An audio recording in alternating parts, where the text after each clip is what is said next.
Good morning, everyone. What a beautiful morning, man. What a beautiful morning. We are headed to Hornadu today. Oh my god, what a beautiful morning. It's 7 o'clock and we are near almost, we have reached Kunigal. So we have covered about 90 kilometers. And today, wow, look at that sunrise. Can you see in the mirror? Oh my god.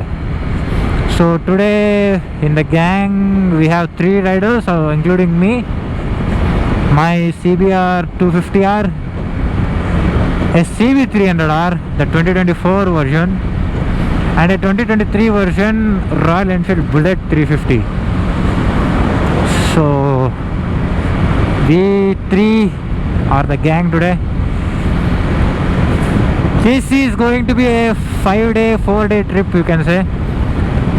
And the 5th day is when we are returning from Dharmasala. So this ride is, we are planning so that for the next few months everyone are busy. So it's now that we are free. So that's the reason we wanted to take this time and we wanted to enjoy. So in this video I want to show you how clutchless upshifting and downshifting works, and also give some my personal experience, how I learned it and how my learnings will help you to master it quickly, rather than trying it by yourself. I mean, if you are trying it by yourself and you are learning it very quickly, I don't mind, but I think my inputs are gonna be more helpful for you guys, because this is coming from a 24-25-year-old guy. So whoever is in their 20s and everyone, right? So I think for them it will be very much useful. Whenever you want to do upshifting and downshift without clutch, right, I suggest you to use it in highway whenever you're going, like this for a road trip. Because constantly if you are pulling the clutch, you are gonna put a lot of stress on the clutch as well as on your body. So every time you have to change the gear, you have to pull in the clutch, pull out the clutch, it's just that much little effort more on you. So that's the reason I recommend you using clutchless upshifting and downshifting. Of course, whenever you are cruising at these kind of speeds, 80, 90, 100, you can easily use clutchless upshifting and downshifting. That's gonna help you a lot. It's gonna make you keep the power on the throttle, and it's gonna make your bike more responsive, because every time the RPM will be in the range where the power is available for your bike.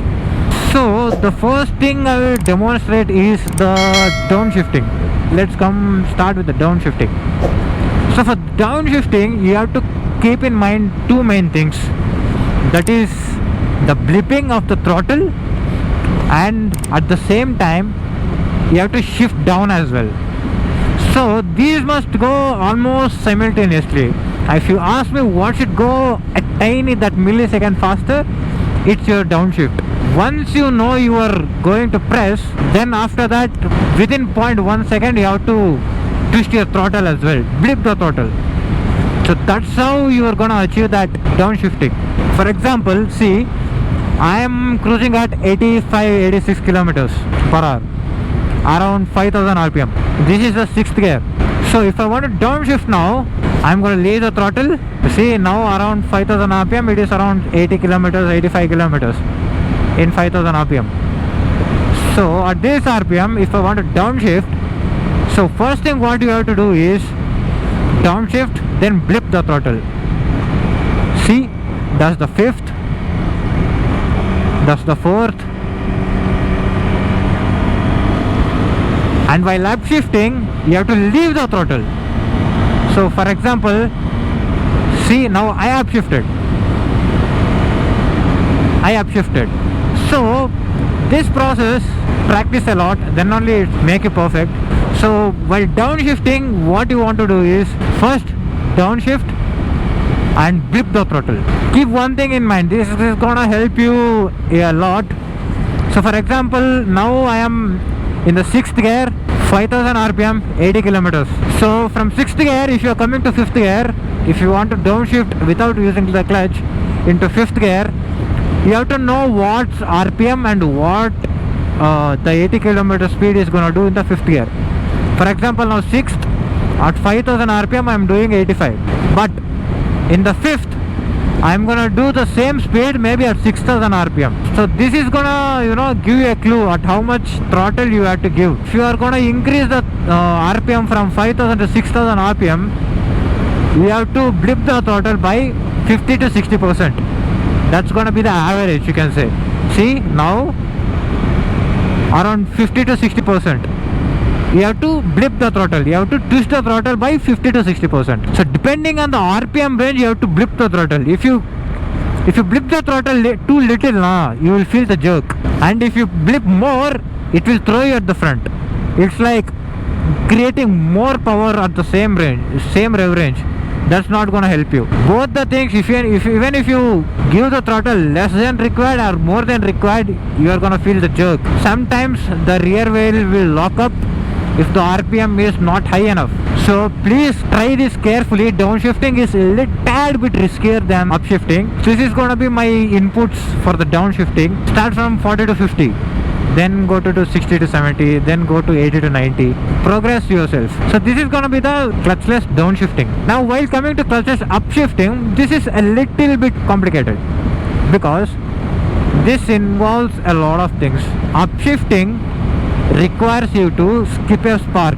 That is how quick shifter and auto blipper works. So the auto blipper works by matching the rev, what I told you, and the upshifting is gonna work if you skip a spark. So that is how upshifting works.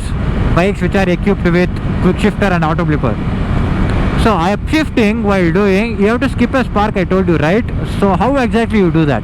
With a bike which is equipped with quick shifter and auto blipper, this is gonna be taken care by the ECU and the sensor what you get in the what you get at the gear lever.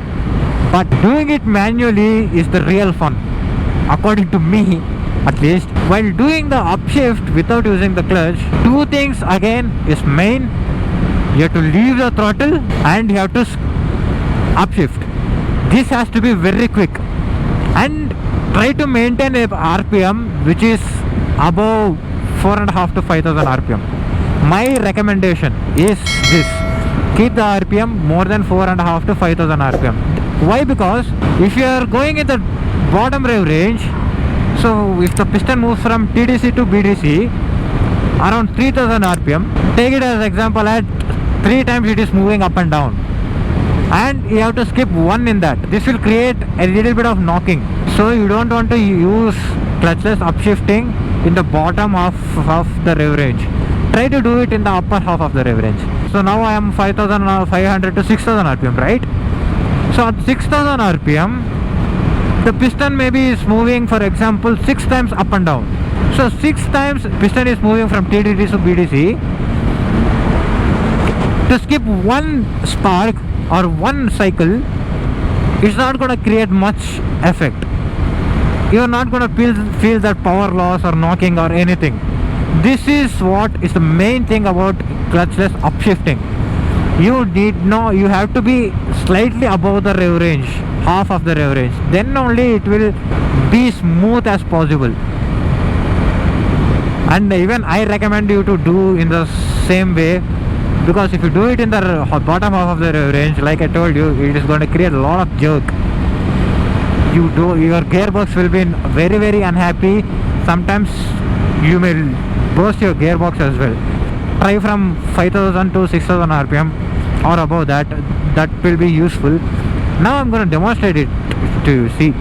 So first, just downshift.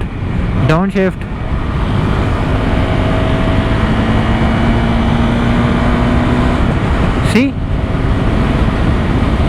leave the throttle, upshift, give the throttle.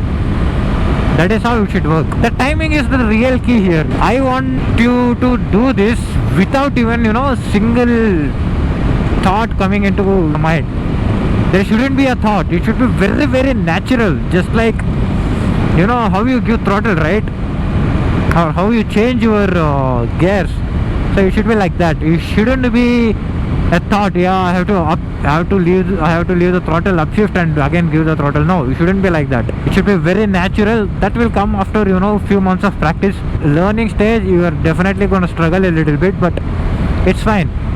I suggest you to try this method. This is gonna help you a lot. Downshift. Idiot, without giving any indicator or anything, he just came like that. No wonder why Thar people are called Chapris, man. Downshift. See, now I'm gonna upshift. See, that's all. It should be very, very natural to you. Do not think a lot. The slower you do this, the more the pressure will be on your gearbox. So that's all in this video, guys. I hope you enjoyed. Any doubt regarding clutchless upshifting and downshifting, comment down below. I will definitely answer your questions or make another video based on if I can't explain it in words and I have to make a video on it, then I will definitely make a video on it. That's all in this video.